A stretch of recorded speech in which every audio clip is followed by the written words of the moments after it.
हा व्हिडिओ पाहणाऱ्या सर्व दर्शकांना माझा नमस्कार. आजच्या व्हिडिओमध्ये अतिशय आरोग्याच्या दृष्टीने महत्त्वाच्या असणाऱ्या विषयावर आपण आज चर्चा करणार आहोत. हाँगकाँग सारखं राष्ट्र असेल, सिंगापूर असेल आणि त्या पाठोपाठच मालदीव या राष्ट्राने एव्हरेस्ट फिश करी मसाला पावडर असेल, MDH मद्रास करी पावडर असेल किंवा एव्हरेस्ट गरम मसाला पावडर असेल किंवा पावभाजी मसाला पावडर असेल किंवा MDH चिकन मसाला हा पावडर असेल किंवा इतर हे जे दिसत आहेत ते भारतीय मसाले आहेत, यामध्ये अतिशय घातक असा पदार्थ सापडलेला आहे. आणि घातक पदार्थ म्हणजे इथिलीन ऑक्साईड, की ज्याला ग्रुप 1 कार्सिनोजन असं म्हटलेलं आहे, की जो किंवा ज्यामुळं कॅन्सर होण्याची शक्यता जास्त पाहायला मिळते. आणि त्यामुळं त्या राष्ट्राने आपल्या नागरिकांची आरोग्याची काळजी घेण्याच्या दृष्टिकोनातून या प्रॉडक्ट्सवर त्यांनी बॅन केलेला आहे. मग हा जो इथिलीन ऑक्साईड आहे, जो बॅन केलेला पदार्थ आहे, ज्यामध्ये इथिलीन ऑक्साईड सापडलं, तो इथिलीन ऑक्साईड नेमका काय आहे? तर ते एक ऑर्गॅनिक कंपाऊंड आहे, की ज्यामध्ये 2 कार्बन, 4 हायड्रोजन, 1 ऑक्सिजन पाहायला मिळतं. हा एक रंगहीन, अतिघातक असा वायू आहे, परंतु त्याला एक थोडासा स्वीट स्मेल आपल्याला पाहायला मिळतो.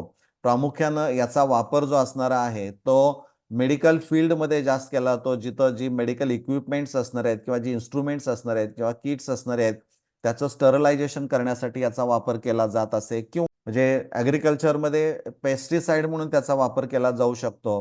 म्हणजे असे काही जे काही प्रॉडक्ट्स असणार आहेत, हर्ब्स असतील, औषधी वनस्पती असतील, स्पाइसेस असतील, सीड्स असतील किंवा फूड जे मटेरियल असणार आहे त्याचं स्टरलायझेशन करण्यासाठी, किंवा हा जो इथिलीन ऑक्साईड आहे, तो इतर केमिकल्स तयार करण्यासाठी देखील त्याचा वापर केला जातो. उदाहरणार्थ अँटीफ्रीज, जो इथिलीन ग्लायकॉल, जो कूलंट म्हणून आपण फोर व्हीलरमध्ये वापरतो, हा यापासूनच तयार केला जातो.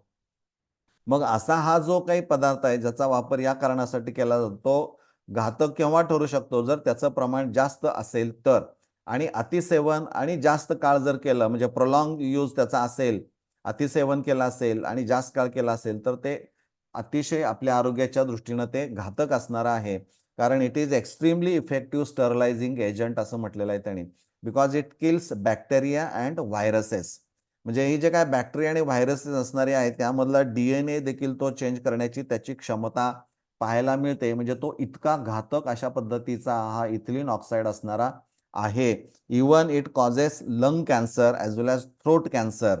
त्याच एवढंच नव्हे तर नर्व्हस सिस्टीमवर देखील त्याचा परिणाम पाहायला मिळतो. त्याचबरोबर किडनीचं फंक्शनिंग यावर देखील त्याचा परिणाम झालेला आपल्याला पाहायला मिळतो. मग असा जो पदार्थ असणारा आहे, याचं व्हेरिफिकेशन म्हणजे त्यामध्ये असणारं जे प्रमाण आहे, त्याची खातरजमा करण्यासाठी आपल्याकडं FSSAI या नावाची एक संस्था आहे, की जी food safety and standards authority of India, म्हणजे ती क्वालिटी कंट्रोल करणारी एक असणारी आहे, की ज्यामध्ये किती प्रमाण प्रत्येकाचं असलं पाहिजे ठरवण्याची ताकद या संस्थेकडे आहे.